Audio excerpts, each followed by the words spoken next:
So I said to my people, slow the testing down, please. Hoje, os Estados Unidos são o epicentro de casos da Covid-19 no mundo e o número de infectados está saindo do controle em algumas localidades.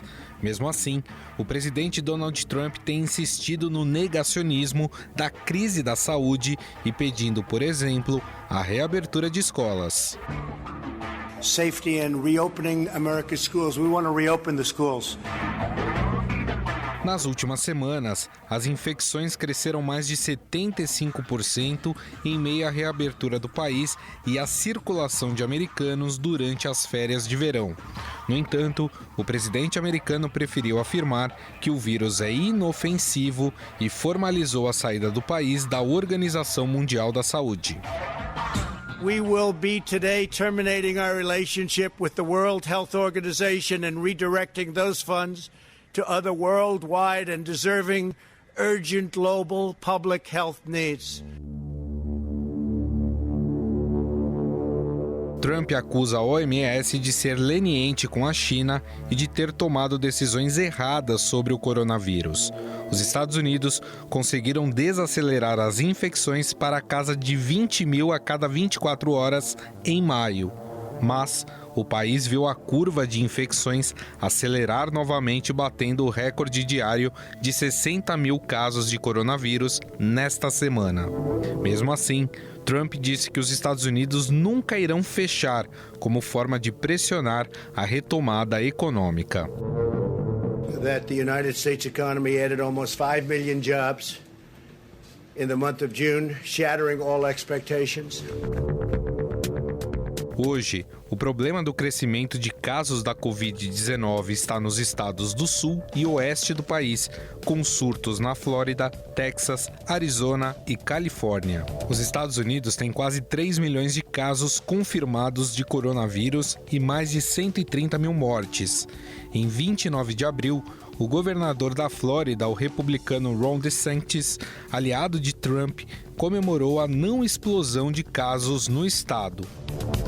Particularly over the last week, as a real explosion in new cases amongst our younger demographics. No entanto, nas últimas semanas, a Flórida passou a viver um pesadelo, correndo o risco de repetir a situação vivida por Nova York em abril. O aumento das infecções levou algumas localidades a decretarem o uso obrigatório de máscaras. Até o governo republicano do Texas adotou a medida diante do aumento das internações em Houston.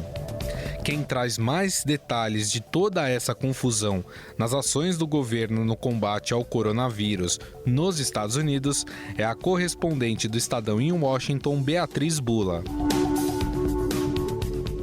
Tudo bem, Beatriz? Oi, Gustavo, tudo bem? E por aí? Bom, Beatriz, a gente teve nessa quarta-feira a divulgação de um recorde no número de novos casos da Covid-19 nos Estados Unidos. Foram 60 mil nas últimas 24 horas. E mesmo assim, existe ainda uma onda negacionista por parte do presidente Donald Trump? Existe, Gustavo, e muito relacionado à tentativa dele de se descolar politicamente do problema que está longe de ir embora aqui nos Estados Unidos, né? Esse aumento nos casos que tem sido visto nas últimas 3 semanas, ele acontece em vários estados, pelo menos 40 dos 50 estados estão registrando aumento nas infecções por coronavírus, mas o Trump tem optado por dizer que o vírus é inofensivo, ele tem politizado essa discussão que envolve reabertura de comércio, reabertura de escolas, enfim, e também formalizou nessa semana que o país vai deixar a Organização Mundial da Saúde. Então ele tem tomado medidas aí que não tem endereçado, que não tem apontado como ele pretende resolver esse problema, mas sim tentado se manter de alguma forma distante dele, apontado outros culpados e sinalizado que o país vai continuar esse processo de reabertura, ainda que os números de infecções por coronavírus e de internações também por Covid-19 continuem a crescer. Agora, até pegando como gancho, né, o fato das críticas do Trump de algumas medidas foram ditas pela OMS como medidas preventivas à contaminação pelo novo coronavírus, chama atenção também que alguns estados que seguiram os pedidos do presidente Donald Trump de reabrir a economia estão passando por uma nova onda crescente de contágios. Exatamente, que tem feito eles precisarem rever a sua própria estratégia de reabertura econômica, apesar de estarem alinhados aí com o discurso do presidente de que é preciso voltar à vida normal. O que aconteceu, basicamente? O pior do problema, na primeira fase, ficou concentrado na região de Nova York, e aí foi naquele momento em que o Trump, por um curto período de tempo, defendeu as medidas de isolamento social, né? Ele demorou para se entregar a essa defesa, mas, por fim, ele passou a defender o isolamento social como única alternativa para conter o avanço do vírus. E isso, os casos já vinham crescendo de uma maneira progressiva nos Estados Unidos e as mortes também. A gente tem mais de 3 milhões de casos de infectados por coronavírus aqui nos Estados Unidos e mais de 130 mil mortes.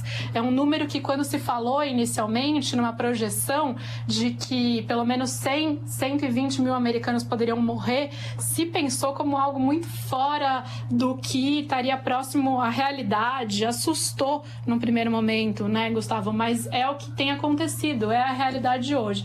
Então, o Trump, ele defendeu o isolamento social, mas em algum momento, ali no final de abril, diante dos números de desemprego crescentes, ele passou a pedir e fazer uma pressão para que os governadores reabrissem o comércio, restaurantes, negócios, enfim, que as pessoas voltassem a trabalhar.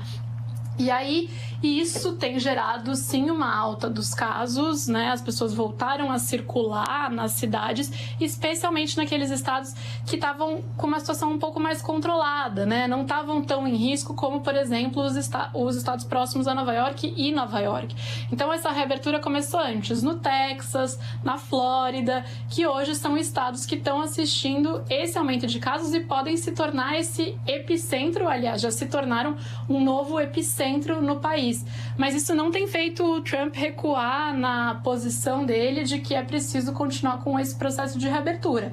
Pelo contrário, nessa semana ele tem feito uma pressão para que as escolas retomem as aulas no segundo semestre. O ano letivo americano começa ali mais ou menos entre o meio de agosto e o começo de setembro, e ele quer as crianças nas escolas e tem feito uma pressão forte com relação a isso. De alguma forma, Beatriz, o fato dos americanos estarem nas chamadas férias de verão, isso também tem contribuído para o aumento do número de casos? Tem, com certeza, porque é um momento em que o país para, que as pessoas viajam. Então, aqui, diferente do que acontece aí no Brasil, né, normalmente as nossas festas de fim de ano, as férias escolares mais longas acontecem em dezembro e em janeiro aí no Brasil.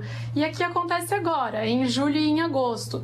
E é quando fica verão, muitos estados passam por um longo inverno, com neve, com temperaturas abaixo de zero, e é o momento que as pessoas viajam, fazem atividades ao ar livre. Então, com certeza, isso está sendo um fator também que tem complicado esse controle do coronavírus, né? Porque as pessoas, se elas continuam a circular de um estado para outro, elas podem trazer esse vírus de um estado para o outro. Mas a população está de frente de sinais trocados por parte das autoridades, né? Então, tem as autoridades de saúde, Gustavo, que falam que o vírus ainda não foi embora, que é preciso continuar com as medidas de segurança sanitária, né? Enfim, tentando evitar aglomerações, e por outro, os governadores, os prefeitos procedendo a essa reabertura com o apoio do presidente da República, do presidente dos Estados Unidos, dizendo que não dá para parar o país. Beatriz, diante de todo esse cenário também, a gente tem um dado interessante que, apesar do número de casos estar crescendo nos Estados Unidos,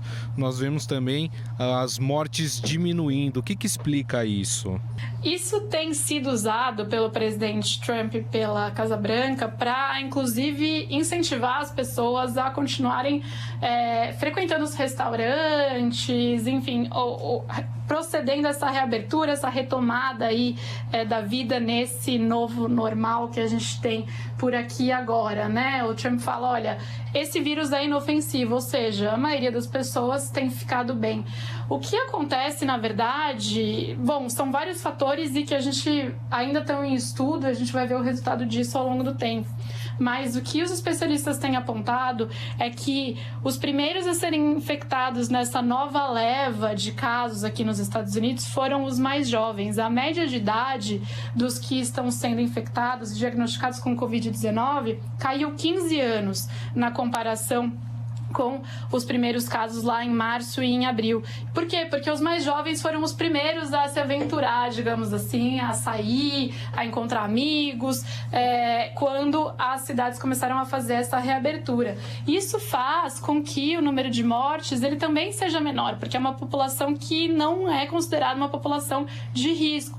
Mas mesmo assim, o que as próprias autoridades da Casa Branca têm falado é que a situação é grave, ou seja, que esses jovens eles também ficam internados, eles também ajudam a espalhar o vírus e podem ter complicações de saúde no longo prazo por conta da infecção. Então esse é um dos fatores que tem feito o número de mortes ser mais baixo e também uma coisa que tem sido muito dita por aqui, além do fato de, claro, os estados estarem um pouco mais bem organizados no sentido de tratamento e equipamentos de proteção dos médicos, etc., do que no início, mas é a questão que essas mortes que estão sendo registradas agora, elas não se referem às infecções das últimas 2 semanas, e sim às infecções de um mês atrás, quando os casos estavam muito mais controlados do que agora, e que a gente ainda vai ver no futuro, aí nas próximas semanas, qual é o resultado desses novos picos que têm surgido no sul e no sudeste do país. Perfeito. Bom, esta é a Beatriz Bula, correspondente do Estadão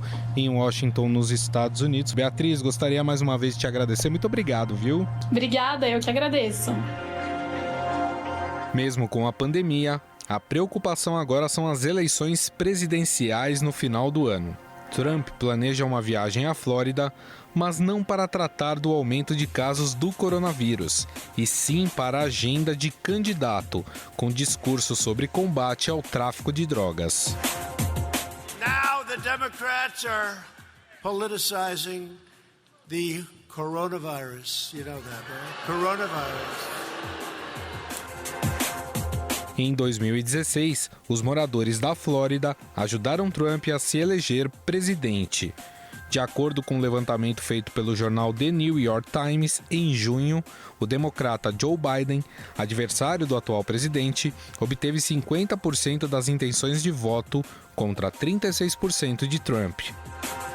Now, Sleepy Joe would say the unemployment rate in the great state of Ohio. No, you're in South Carolina. Joe Biden had a great night last night.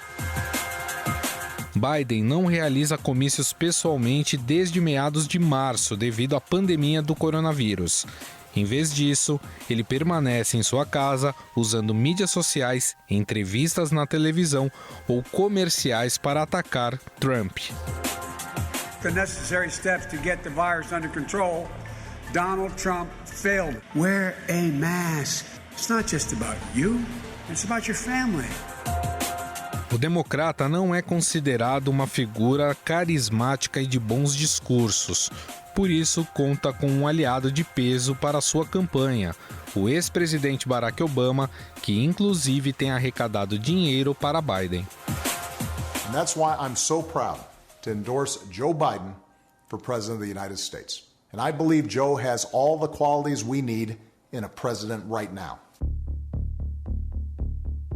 Afinal, a pandemia favorece quem na disputa eleitoral americana?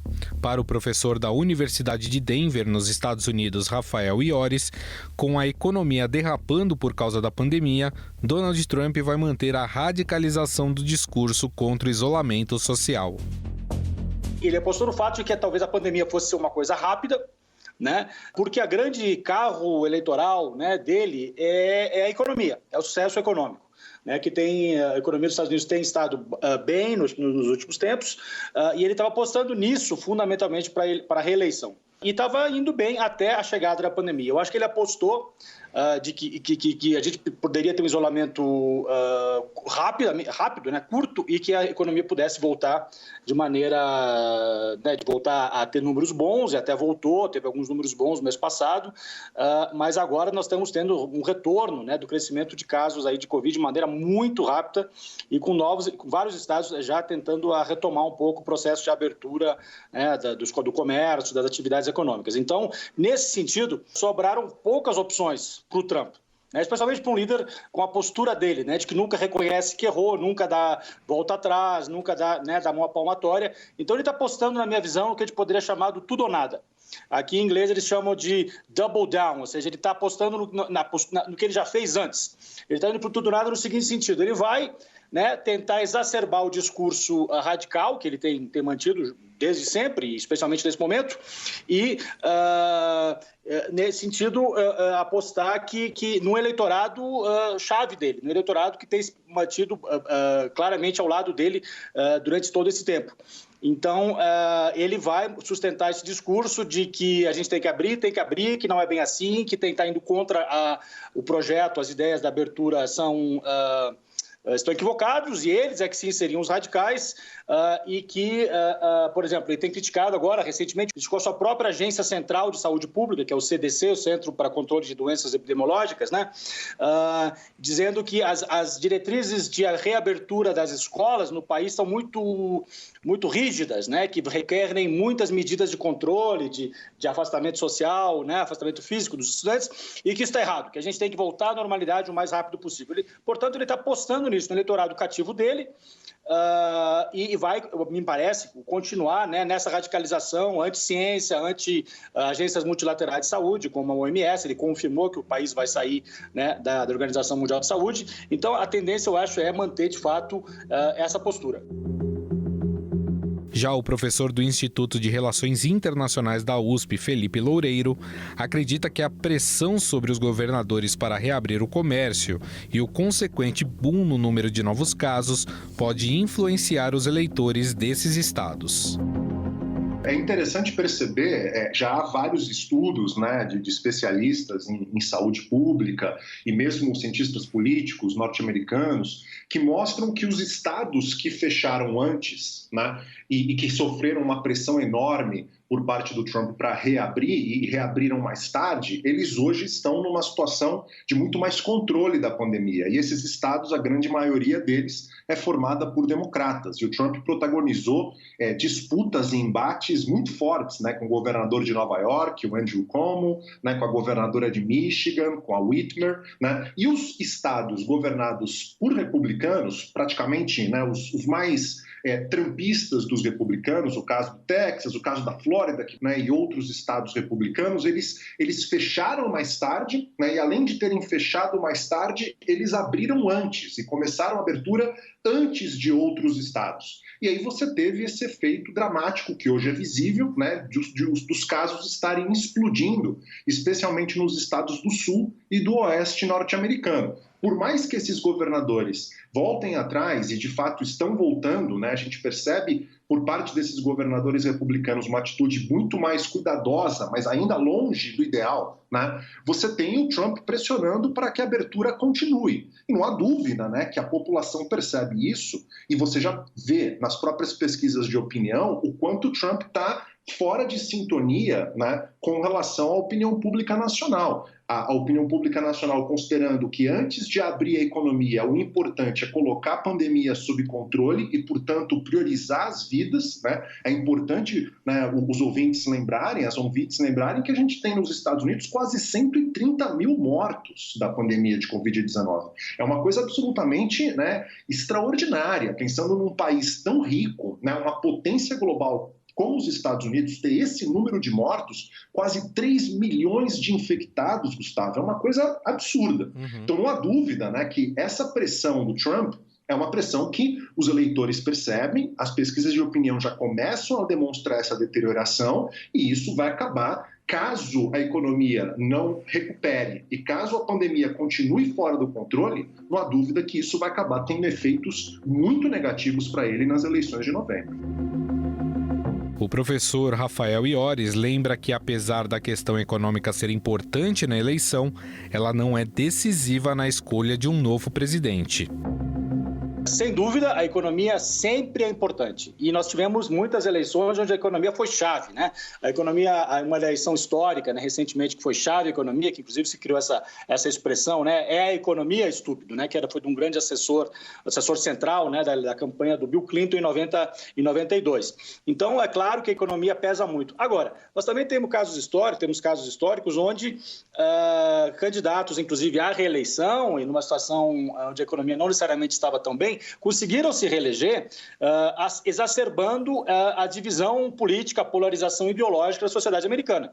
Então, eu acho que é nisso, né, como eu estava tentando apontar antes, que o Trump está contando. Já que ele não vai poder mostrar, né, um sucesso econômico, assim, pelo menos um sucesso econômico de grande escala, ele vai focar, né, nessa polarização ideológica que é muito forte, que tem se aprofundado na sociedade americana nos últimos tempos e que foi importante para a eleição dele em 2016. Né? E especialmente hoje, né, ele está apostando nisso. Se isso vai dar certo ou não é que a gente vai ver. Quer dizer, as sondagens eleitorais apontam hoje, né, nas últimas semanas, que o Biden está numa situação mais favorável. Né? O candidato do Partido Democrata, o Joe Biden, o ex-vice-presidente, né, do Obama, da administração do Obama, estaria com grandes chances. Mas eu tenho dito aqui para várias pessoas que a gente tem que ter cautela. Né? Eleição se ganha no dia e eleição se ganha fazendo campanha. Uhum. A Hillary Clinton foi muito, digamos assim, confiante de que a eleição dela estava dada, que os Estados Unidos não iriam votar, né, num candidato tão radical, ideologicamente polarizador como o Trump, e ela perdeu a eleição. O Trump ganhou e ele, eu acho que está apostando nisso, né? E dada a lógica do sistema eleitoral, como se encaminham as eleições presidenciais nos Estados Unidos, eu não acho que é impossível que um candidato polarizador como ele, né, possa ganhar agradando basicamente o seu público cativo. Porque lembremos que a Hillary Clinton ganhou no voto popular, com mais de 3 milhões de votos em 2016, e perdeu a eleição. Porque, na verdade, não importa ganhar o voto popular, ou seja, a maioria dos eleitores do país, mas você tem que ganhar em estados que eles chamam aqui os estados chaves, né? Que são estados onde realmente há uma disputa, porque não é certo quem é que vai ganhar desses estados. E nesses estados, né, de novo, os números, as indicações são de que o Biden está indo bem, mas vamos ver, são estados onde que já deram a vitória para o Trump e que podem, né, ele pode, num discurso aí polarizador, de manter um estado, né, o seu público cativo, né, que é um público mais, enfim, que tem mais xenofóbico, mais nacionalista extremado, portanto, essa retórica anti-imigrante, né, anti-estrangeiro, o cidadão não, né, de matriz caucasiana, branco, né, racista, portanto, motivando isso com esse discurso de anti-outros países, de que nós precisamos nos enrolar na bandeira americana para nos proteger, inclusive, da pandemia. Eu acho que ele está fazendo essa aposta.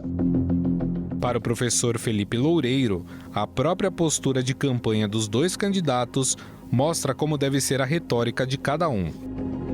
O Biden, por exemplo, vem tendo uma postura de advogar pela necessidade de seguir as recomendações técnicas. Já disse que, se for eleito presidente, imediatamente vai reatar laços com a Organização Mundial da Saúde, né, e outros organismos multilaterais globais. E aí, dos exemplos que você citou muito bem, né, a gente pode perceber, inclusive, uma politização em coisas que, obviamente, não deveriam ser politizadas num momento tão grave como esse, como é o caso da questão do uso de máscaras, né, que é uma coisa absolutamente fundamental para impedir a disseminação, para impedir o contágio. Enquanto o Biden, além de estar realizando isolamento social, né, além de advogar para que os seus seguidores também façam isolamento social, ele sempre usa máscaras, né, em situações em que ele tem que sair, né, de fora da sua casa, enquanto o Trump, diferentemente, nunca usa máscara. O Biden, por exemplo, não está realizando comícios. O Trump vem realizando comícios, inclusive no último 4 de julho, né, que é a independência dos Estados Unidos, data de comemoração da independência dos Estados Unidos. O Trump fez, né, um evento com fogos de artifício no Mount Rushmore, né, que é um grande local do ponto de vista de monumento histórico para os Estados Unidos, tendo sido também criticado por vários. Trump não utiliza máscaras, né, considera, apesar de não dizer isso explicitamente, né, ele diz até que ele não tem problema nenhum com máscara, mas ele pessoalmente não utiliza máscara, e a gente sabe o quanto isso é importante na figura presidencial para dar o exemplo, né, para o restante da população, e a pressão que o Trump faz, por exemplo, para que os eventos oficiais do Partido Republicano sejam também presencialmente. Tem a questão da convenção, os democratas vão fazer sua convenção online, né, e os republicanos vão fazer a sua convenção presencialmente na Flórida, né, agora no mês de agosto, e outras coisas, né? Recentemente agora a dinâmica e a polêmica nos Estados Unidos e a pressão que o Trump vem fazendo para que as escolas, né, escolas primárias, escolas secundárias, inclusive as próprias universidades, abram completamente, né, a partir aí do início do ano escolar norte-americano, que se dá aí final de agosto, início de setembro, abram completamente, permitindo, né, com que a economia e a sociedade volte ao normal o quanto antes, apesar de todos os estudiosos e especialistas argumentarem que esse tipo de postura é extremamente perigosa, ainda mais num contexto em que a pandemia não está controlada nos Estados Unidos. Felipe Loureiro aponta também as dificuldades que o candidato democrata Joe Biden vai enfrentar diante do eleitorado americano. O Trump, ele tentou, desde o início, né, colocar, como ele faz com os adversários políticos dele, né, ele dá nomes para os adversários, né, nomes muitas vezes bastante ofensivos. No caso do Biden nem era tão ofensivo, ele chama o Biden, né, de dorminhoco, né, Sleepy Joe, né, o Joe dorminhoco, exatamente passando a ideia de que o Biden seria uma figura já muito idosa, uma figura, ele até já utilizou palavras um pouco mais fortes, né, ou apoiadores, dizendo que ele já seria senil, né, que ele se atrapalharia com frequência, e também exatamente por isso ser uma figura política fraca que permitiria que outros setores dentro do Partido Democrata governassem em nome dele, né? É interessante, Gustavo, perceber como essa nomenclatura ela não ganhou tanta capilaridade, né? Inclusive o Trump agora está mudando, ao invés de falar Joe dorminhoco, ele está utilizando Joe corrupto, né? Exatamente porque o Biden, apesar de claramente não ser uma figura muito carismática, apesar de cometer gafes, né, retóricos e verbais em determinadas circunstâncias, o Biden é uma figura, pelo menos as pesquisas de opinião mostram, que exatamente por não gerar esses sentimentos tão fortes nos cidadãos norte-americanos, ele acaba conseguindo atrair um grupo bastante grande de republicanos moderados que se transformaram ou que já eram antitrampistas, né, e consegue também ganhar um grande apoio entre independentes. E aí você juntar os democratas, né, por mais que os democratas, especialmente os setores mais progressistas do Partido Democrata, como os seguidores do Bernie Sanders, ou mesmo vários apoiadores do Black Lives Matter, né, do movimento, né, em apoio, né, aos negros nos Estados Unidos e contra o racismo estrutural, possam criticar o Biden por considerá-lo que ele não é tão progressista quanto eles gostariam, na hora das eleições, né, esses eleitores vão acabar votando no Biden, evidentemente. E, além disso, ele conseguindo trazer republicanos moderados e trazer os próprios independentes, por ser uma figura que não gera, né, não tem, digamos, não gera esses sentimentos ou essas adjetivações negativas que poderiam deixar esses moderados de fora, sem apoiá-lo, acaba, querendo ou não, colocando numa situação bastante favorável para as eleições. Então, a minha avaliação é que, por mais que ele não seja uma figura carismática e por mais que ele apresente esses deslizes retóricos, na prática, né, os efeitos disso, pelo menos o que a gente está percebendo nas pesquisas, eles não estão sendo tão grandes, né? E o Trump, inclusive, está mudando de estratégia por perceber as limitações desse tipo de approach. No entanto, a entrada do ex-presidente Barack Obama na campanha pode motivar o eleitorado democrata a ir às urnas para votar em Joe Biden, segundo o professor Rafael Iores. O Obama ainda é um candidato muito popular no eleitorado democrata, né? Digamos isso bem claramente, porque o eleitorado básico do Trump odeia, né? De novo, a sociedade está muito polarizada, a polarização política e ideológica dos Estados Unidos vem sendo construída há 50 anos e aprofundada muito rapidamente nos últimos 20 anos e a personalidade, a figura, a experiência do Obama na presidência exacerbou isso ainda mais, né? Assim que Obama chegou ao poder, os republicanos, elementos do eleitorado tradicional republicano criou, né, partidos de extrema direita, como o chamado Tea Party, né, que foram muito importantes na eleição de políticos no Congresso muito conservadores e que em alguma medida também foram importantes na eleição do Trump. Então, o Obama também é uma personalidade pública polarizadora, mas para motivar o eleitorado democrata, ele, claro, que ele, além de ser uma pessoa carismática, ele motiva claramente, consolida o apoio que já existe, surpreendentemente muito forte, né, entre os afro-americanos, que é provavelmente a parte da sociedade americana mais consolidada no apoio ao Partido Democrata, né, nos últimos anos, nas últimas eleições. Então, tem um grande papel que o Obama pode representar nisso. E eu acho até que ele tem sido bastante moderado, só agora decidiu se envolver mais. Eu imagino que ele ainda vai continuar nos bastidores, né, ajudando a arrecadação, mas não sei se vai, de fato, ir para a linha de frente, fazer discursos, né? Os ex-presidentes norte-americanos têm uma tradição muito grande de se retirarem do cenário político, né? É uma coisa bastante consolidada. Vamos ver se o Trump vier a perder a eleição, se ele vai fazer isso ou não. Mas seria algo novo, né, na experiência política, na história política norte-americana, especialmente recente, mas isso vai até o século XIX, uma tradição de se retirar da cena política. Mas vamos ver, eu acho que ele pode cumprir um papel-chave. Há especulações, interessantemente, que talvez a sua mulher, a Michelle Obama, poderia ser a candidata a vice-presidente, né, para fechar uma chapa forte, Biden e a Michelle Obama. Eu sou muito cético a isso. Eu acho que isso não deve acontecer, mas ele já afirmou que deve, né, que quer escolher uma candidata para o papel de vice-presidente. E há enormes especulações que seria uma mulher afro-americana. Claro, né, isso fecha com a imagem da Michelle Obama, mas eu tenho as minhas dúvidas se ela aceitaria esse tipo de convite. Mas vamos ver.